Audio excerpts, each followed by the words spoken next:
सरस्वती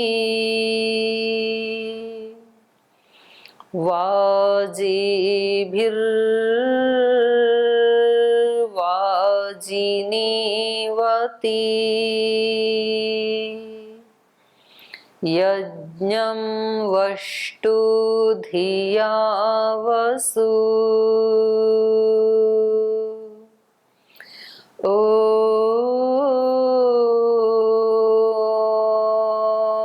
अग्नयाहि वीतये गृणानो हव्यदातये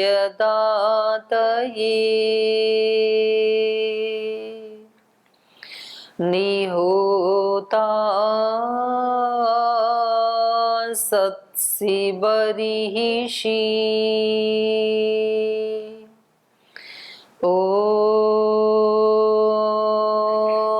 शान्ति शान्ति शान्तिः।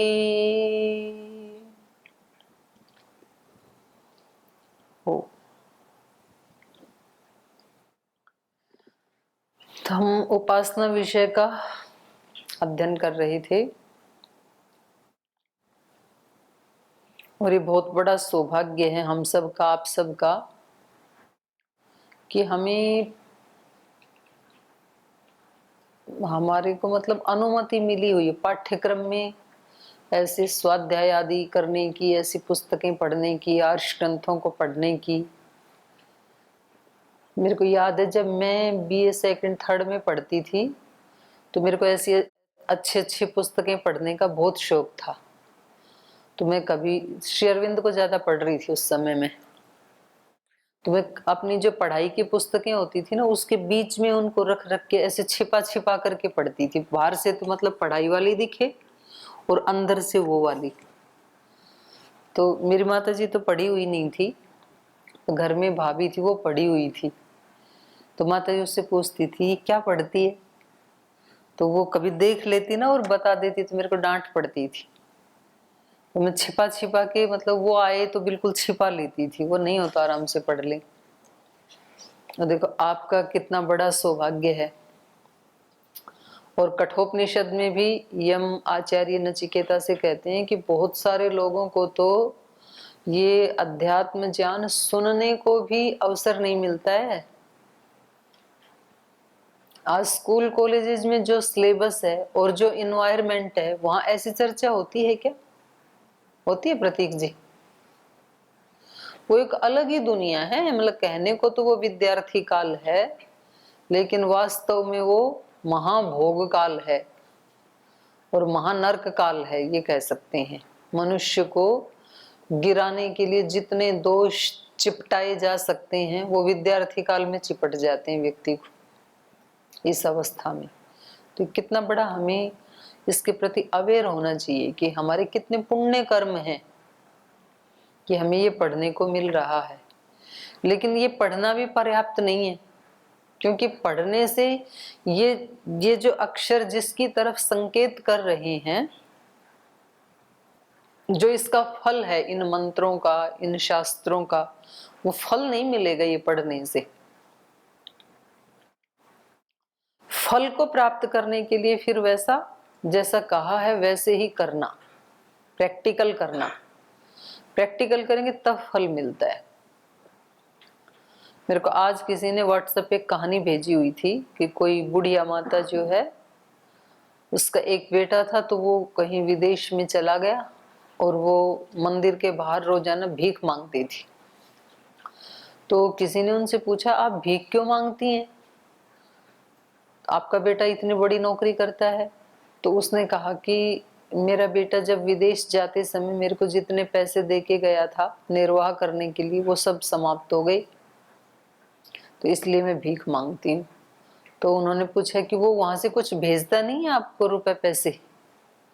बोले नहीं, कुछ वो रंग बिरंगे कागज से तो पेपर से तो भेजता रहता है, वो मेरे पास समय समय पर आते रहते हैं, कभी महीने में, 1.5 महीने में, तो उनको मैं दीवार पे चिपका देती हूँ। वो मेरे किसी काम के नहीं है और मैं यहाँ भीख मांगती हूँ। तो उस व्यक्ति ने कहा कि चलो देखते हैं आपके घर में जा कर के। तो वो उनके घर गया उसके बुढ़िया के साथ। जब उसने जाके देखा तो दीवार के ऊपर कुछ चेक्स चिपके हुए थे। चेक बुक में से वो चेक भेज देता होगा, तो उसमें से किसी में 50,000 रुपए की राशि, किसी में 1,00,000 रुपए की राशि। तो ऐसे वहां पर पूरी दीवार पे बहुत सारे चेक्स चिपके हुए थे। तो उस व्यक्ति ने बताया कि आप भीख मांगती हो, इसमें तो इतना सारा अमाउंट है कि आप ही कितने लोगों को भीख दे सकते हैं। तो चेक में लिखा हुआ जो है उतने मात्र से वस्तुएं नहीं आती, उसमें जो लिखा है उसको फिर बैंक में जाना पड़ेगा, वहां से कैश लेना पड़ेगा, तब जा करके उसका फल मिलेगा। तो ये तो दीवार पे चिपके हुए चेक जैसे हैं, ये जो शास्त्र में लिखा है। इसके पीछे जो छिपा हुआ है, जो इसका फल, तो वो मान लो सुबह शाम भी यदि आपको टाइम ना मिले तो कम से कम आपकी दिनचर्या में 1 घंटा इसके लिए कितनी अच्छी बात है, उपासना के लिए।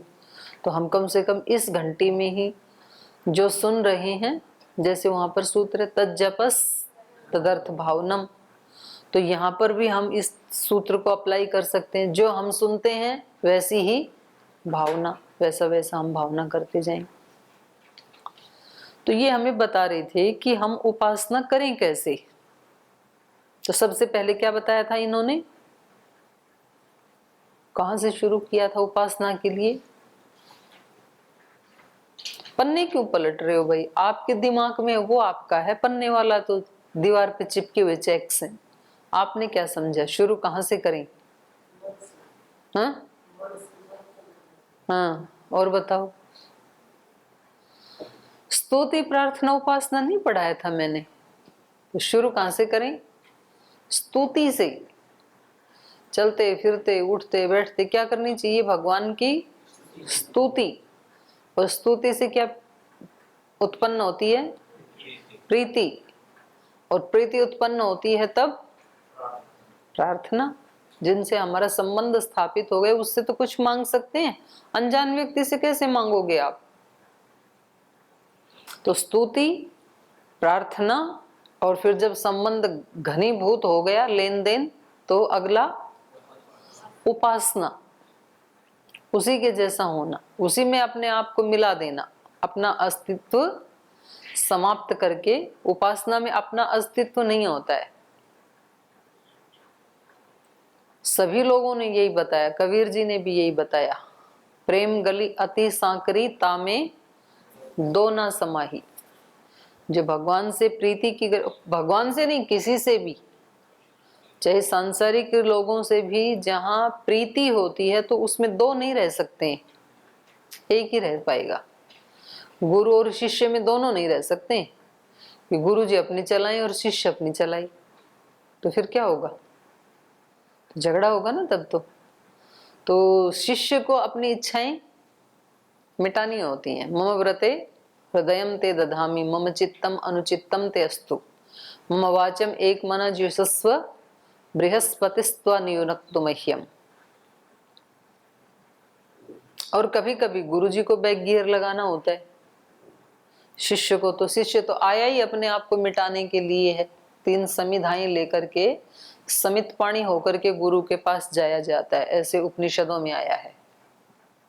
तो 3 समिधा का मतलब क्या है? सुना आपने ये मंत्र सुना आपने? समित पाणी होके जाते, कुछ तो नए बैठे हैं ना आपने, सुना है नहीं सुना?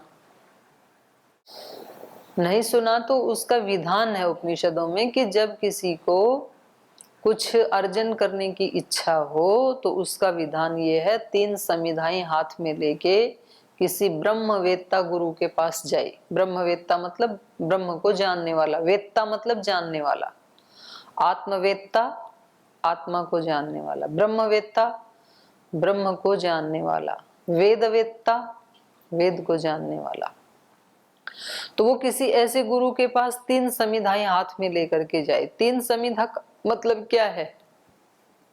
समिधा किसको कहते हैं? समिधा किसको कहते हैं? लकड़ी को। कौन सी लकड़ी को? जिसको यज्ञ में समर्पित किया जाता है। लकड़ी तो चूल्हे में भी जलाई जाती है, उसको समिधा नहीं बोलते ना। लेकिन समिधा कौन सी लकड़ी को बोलते हैं? जिसको यज्ञ में समर्पित किया जाना है उसको समिधा बोलते हैं। तो यहाँ पर 3 प्रकार का अज्ञान है हमारा। स्थूल शरीर के विषय में हमारा अज्ञान है। ब्रह्मचारी को नहीं पता कि स्थूल शरीर को कब सुलाना चाहिए, कब उठाना चाहिए, इसमें कितनी एक्सरसाइज करनी चाहिए, कितना प्राणायाम करना चाहिए, क्या खिलाना चाहिए, क्या नहीं खिलाना चाहिए, कब खिलाना चाहिए, कब नहीं खिलाना चाहिए, कुछ नहीं पता इसको। तो गुरु इसको ज्ञान देता है फिर स्थूल शरीर का। तो स्थूल शरीर के स्तर पे ये क्या है? सूखी लकड़ी जैसे है। लकड़ी के अंदर आग तो है समिधा के अंदर, लेकिन कैसी आग है वो? अनअभिव्यक्त, अभिव्यक्त नहीं है वहां पे। और दूसरा इसका अज्ञान होता है मन के स्तर पर। मन तो मिला है इसको, लेकिन इसको अपना मन चलाना नहीं आता। मन एक मशीन है। जैसे बाहर बहुत जटिल जटिल मशीन होती है, जैसे हमारे पदार्थ में बड़ी बड़ी मशीनें हैं, तो सबको ऑपरेट करनी नहीं आती हैं। कुछ उसके एक्सपर्ट हैं, वो उसको ऑपरेट करते हैं। तो ऐसे हम सबको मन रूपी मशीन मिली है, लेकिन हम सबको ऑपरेट करनी नहीं आती। वो गुरु को ऑपरेट करनी आती है, योगी को ऑपरेट करनी आती है, ऋषियों को, संतों को उसको चलाना आता है। तो वो हमें चलाना सिखाएंगे। तो ये दूसरी समिधा है। और तीसरी समिधा है आत्मा के स्तर पर भी हमारा ज्ञान शून्य है, आत्मा को भी हम नहीं जानते। और गुरु क्या है? आत्मवेत्ता है, वो आत्मा को जानता है। तो इन तीनों समिधाओं में अग्नि है तो सही, लेकिन अग्नि अनअभिव्यक्त है, अभिव्यक्त नहीं है, छिपी हुई है। पर उसको गुरु रूपी अग्नि में जब डाल देते हैं, समिधा को जब अग्नि में डाल देते हैं, तो समिधाएं भी क्या बन जाती हैं? रोजाना समिधा को यज्ञ में डालते हो तो समिधाएं क्या बन जाती है? आग ही बन जाती है, तद्रूपी हो जाती है ना। अग्नि में समिधा को डाला तो अग्नि हो गई। गुरु के गर्भ में, गुरु के चरणों में शिष्य ने अपने आप को समर्पण किया तो गुरु अपने जैसा बना देता है। जैसे आग सूखी लकड़ी को किसके जैसा बना देती है? अपने जैसा। और वो चमकने लगता है फिर। और जितनी देर अग्नि में रहेगी वो समिधा चमकती ही रहेगी। और यदि उसको चिमटे से बाहर निकाल के डाल दिया तो थोड़ी देर के बाद में वो काली हो जाएगी। और काली नहीं, फिर तो राख ही हो जाएगी, पहले से भी बुरी हालत हो जाएगी। तो एक बार जब कदम बढ़ाया और गुरु के या भगवान के चरणों में अपने आप को समर्पित किया, तो अब वापस कदम नहीं हटाया जा सकता। वापस कदम हटाया तो राख ही हो जाएगी फिर। अब पहले कम से कम उसमें गुंजाइश तो थी जलने की, अब दोबारा जलने की गुंजाइश नहीं है। इसलिए समर्पण एक बार किया तो अब उसके साथ ही रहना है, फिर उपासना की स्थिति में ही रहना है।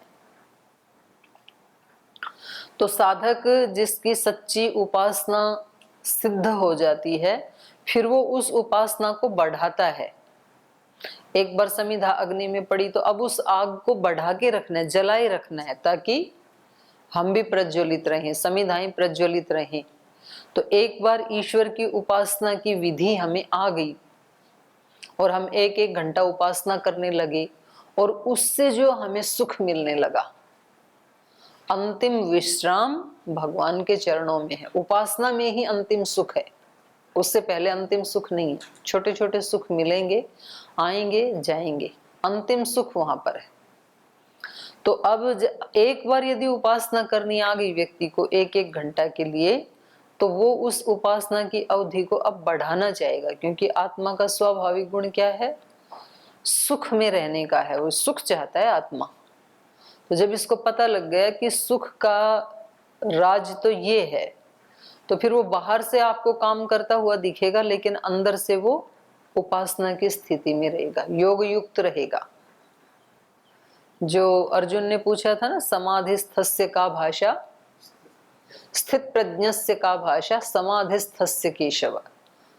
जो समाधि में स्थित प्रज्ञ जो है उसकी भाषा कैसी होती है, मतलब वो बोलता तो है लेकिन अंदर से वो कैसा रहता है, अपने स्वरूप में ही स्थित रहता है। वो स्थित प्रज्ञस्य का भाषा समाधिस्थस्य केशव स्थित धी किम प्रभाषेत किमासीत व्रजेत किम।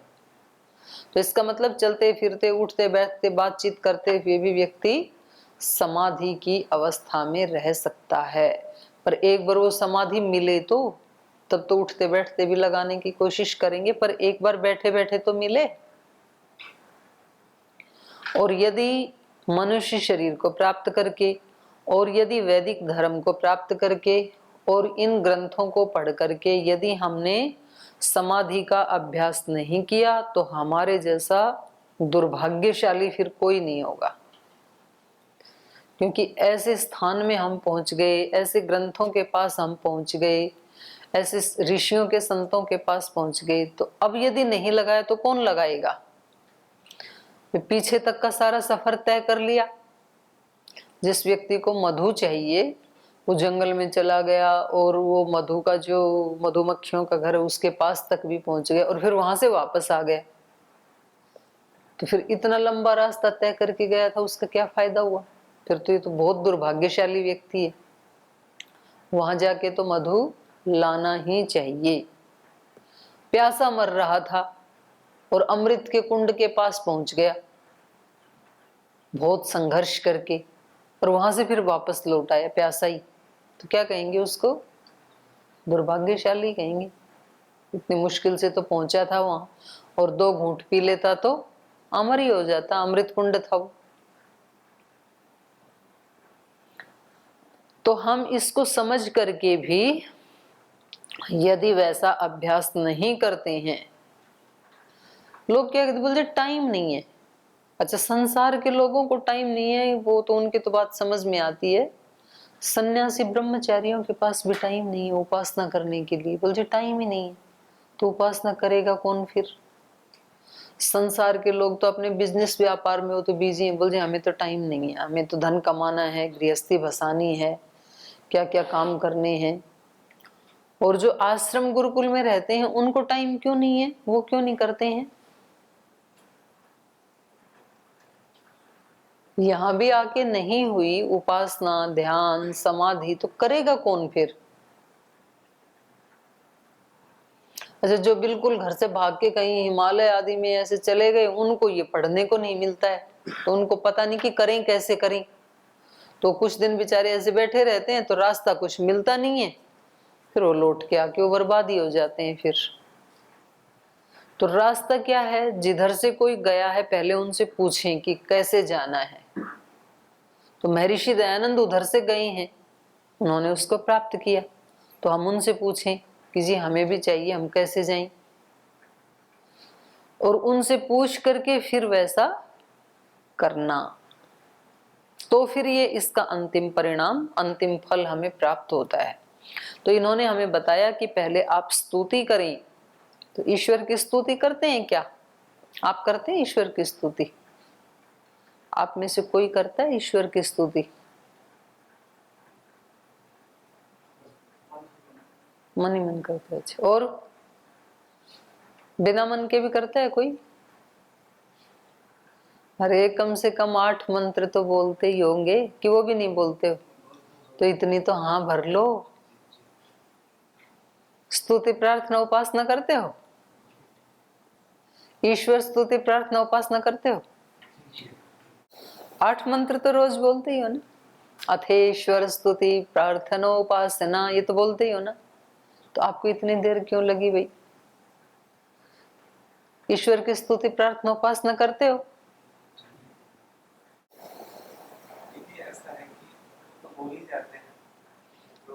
तो वो तो फिर अगला प्रश्न पूछूंगी। अभी तो मैं ये पूछ रही हूँ कि आप ईश्वर की स्तुति प्रार्थना उपासना करते हैं? अब की बार थोड़ी सी आवाज आई। अच्छा, कुछ तो आवाज भी नहीं कर रहे, गर्दन गर्दन हिला रहे हैं। इस समय बोलना ये भी स्तुति ही है, वाणी से बोलना। स्तुति का मतलब होता है वाणी से गुणगान करना ईश्वर का। तो अभी ये जो हम पढ़ रहे हैं ये भी स्तुति ही है, जो हम मंत्रों को पढ़ रहे हैं ना। अब अगली बात है जो आप कह रहे हैं मनीष जी, केवल वाणी के साथ मन और बुद्धि को भी जोड़ देना, वही तो बताया था इन्होंने, यही बता रहे हैं पीछे से। युंजते मन उत युंजते धियो विप्रा विप्रस्य बृहतो विपश्चित है, पहला ही मंत्र है ना उपासना का, कि इतना यदि आपने कर लिया तो अब आप अपने मन को भी जोड़ो उसके साथ, अपनी बुद्धि को भी जोड़ो, और फिर उसके बाद आप अपने सारे कर्मों को भी जोड़ो। शृण्वन्तु विश्व अमृतस्य पुत्रा आये धामानि दिव्यानि तस्थु। और ऐसे करते करते आप जो दिव्य धाम है, आये दिव्यानि धामानि, जो भगवान के दिव्य धाम है वहां पर आतस्थु, वहां पर स्थित हो जाओ। आप उस दिव्यता में स्थित हो जाओ ये उपासना करते करते, और वहां से हमें कोई हटाए नहीं। अच्छा, हमें उस दिव्यता से कौन हटा देता है? हमें उस दिव्यता से कौन हटा देता है? हम तो उपासना करते हैं, अपने आप को बचा बचा के रखते हैं, फिर कोई दूसरा आता है, जैसे आप उपासना कर रहे हैं, बहुत अच्छी स्थिति है, पहले प्राणायाम भी किया आपने, फिर स्तुति भी की, फिर प्रार्थना भी की, अब उपासना में लीन है, और पड़ोस वाले कमरे से एक विद्यार्थी आता है और धड़ाम से दरवाजा खोलता है, तो हम अपने उस दिव्यता से धड़ाम से नीचे गिर जाते हैं। हमें उस दिव्यता से नीचे कौन गिरा देता है? परिस्थिति गिरा देती है। और बताओ, हाँ, पड़ोसी आलस से प्रमाद गिरा देते हैं। अच्छा, परिस्थितियां गिरा देती हैं, आलस से प्रमाद गिरा देते हैं दिव्य धाम से। और कौन गिरा देता है? जो लगता है वो ही बोलना है, बनावटी उत्तर नहीं देना।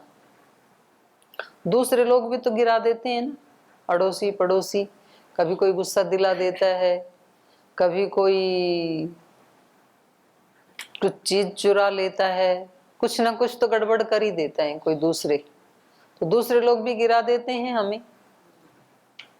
क्या अनुभव ब्रह्मचारी, होता है ना ऐसे? क्या आप में कोई ऐसा भी है कि दूसरे जिसको ना गिरा सकते हो? कोई ऐसे कह सकता है कि मेरे को कोई दूसरा गिरा नहीं सकता है? ऐसा कह सकते हैं? कोई नहीं कह सकता है। मेरे को इस चेयर के ऊपर से कौन गिरा सकता है? हैं? आप में से गिरा सकता है कोई? कोई नहीं गिरा सकता। तो यही दिव्य धाम है। हमें दिव्य धाम से कोई भी नहीं गिरा सकता, हम खुद ही खुद को गिरा देते हैं। अब तो वहां बैठे हैं, अब मैं ही यहाँ लापरवाह हूं, यदि थोड़ा इधर सरकूं थोड़ा इधर सरकूं तो फिर मैं खुद ही गिर जाऊंगी ना, तो कोई तो गिरा नहीं रहा है मुझे। आप ऐसी सिचुएशन तो पैदा कर सकते हैं, लेकिन तो भी गिरना है कि नहीं गिरना ये किसके हाथ में है? खुद व्यक्ति के स्वयं के ही हाथ में होता है। तो हमें अपने दिव्य धाम से, और बस ये ही साधना है, जितनी जितनी साधना घनीभूत होती जाएगी उतना उतना हम अपनी दिव्यता से नीचे नहीं गिरेंगे, और जितनी जितनी उसमें कमी है उतना उतना हम परिस्थितियों से विचलित होकर के गिर जाएंगे। तो एक जैसी स्थिति नहीं होती है। कोई व्यक्ति इतनी सी बात से ही नीचे गिर जाता है, कोई इतनी सी बात से नीचे गिरता है, कोई पूरे एक हाथ जितनी बड़ी बात हो जाए तब भी नीचे नहीं गिरता है। तो सबकी स्थिति अलग अलग है कि नहीं है? कोई छोटी सी बात से बहुत ज्यादा परेशान हो जाता है, कोई कहता है कि हाँ है तो थोड़ी सी परेशानी, लेकिन ठीक है वो पड़ी रहेगी, अब परेशानी अपनी जगह, मुझे तो अपना काम करना है। तो वो परेशानी को तो मान रहा है लेकिन उससे विचलित नहीं हो रहा है। और एक व्यक्ति है बोले ये परेशानियां ना आए तो फिर तो साधना का आनंद ही नहीं आएगा। नाविक की कुशल सफलता क्या, जब धारा ही प्रतिकूल ना हो। वो पथ क्या, पथिक सफलता क्या, जिस पथ में बिखरे शूल ना हो, कहीं कांटे ही ना हो, तो उस पथ पर चलने वाले को क्या फिर आनंद आएगा। और कोई नाविक है, कुशल नाविक है, और धारा के अनुकूल तो कोई भी नाव को बहा लेगा, सारा संसार बहा ही रहा है, एक ही साइड में बह रहा है ये। पर इस जीवन रूपी नैया को, नौका को, नाव को धारा के प्रतिकूल, जिधर से जिस साइड से धारा बह रही है उससे उल्टी दिशा में चलना, ये उसकी कुशलता है। जिधर बह रही है उधर तो वो अपने आप ही बहेगी, इसको कुछ नहीं करना नाविक को। प्रतिकूल बहना, तो आप लोगों का जीवन जो सन्यासी ब्रह्मचारी का जीवन है वो कैसा है, संसार से प्रतिकूल दिशा, ईश्वर के तो अनुकूल दिशा है वो, वास्तव में वो ही अनुकूल दिशा है, लेकिन सांसारिक दृष्टि से वो क्या है, प्रतिकूल। तो उसको बड़ा आनंद आता है, क्योंकि ईश्वर की दृष्टि में तो वो ही अनुकूल है, तो बड़े सहज चलता है। जो आदमी पवित्रता से जिएगा, जो आदमी विनम्रता से जिएगा, जो इतनी बड़ी शक्ति के चरण शरण में हमेशा रह करके जिएगा, ये तो सबसे बड़ी अनुकूलता है। प्रतिकूलता, वास्तविक प्रतिकूलता तो है ईश्वर से दूर होना, यस्य छाया अमृतम यस्य मृत्यु, उससे दूर होने में बड़ी परेशानियां हैं। प्रकाश से दूर होने में तो बड़ी परेशानियां हैं, अंधेरे में कहीं ठोकर लगेगी, कहीं खड्डे में गिरेंगे, कहीं कोई सांप पैर के नीचे आएगा, कभी बिच्छू आएगा, कोई छिपकली आएगी, अंधेरे में तो अनंत परेशानियां। और प्रकाश में कोई परेशानी नहीं है, सब कुछ दिख रहा है ठीक ठीक, तो कुछ होगा तो बच के निकल जाएंगे। तो ईश्वर तो क्या है, ज्योति स्वरूप, प्रकाश स्वरूप, ज्ञान स्वरूप, आनंद स्वरूप, करुणा स्वरूप। तो वहां तो दिक्कत है ही नहीं उसके साथ, तो उससे हटके दिक्कत ही दिक्कत है, और कुछ है ही नहीं दिक्कतों के सिवाय। तो साधक के लिए इस राह पे चलना तो होता है अनुकूल, और इससे दूर हटना वो होता है प्रतिकूल।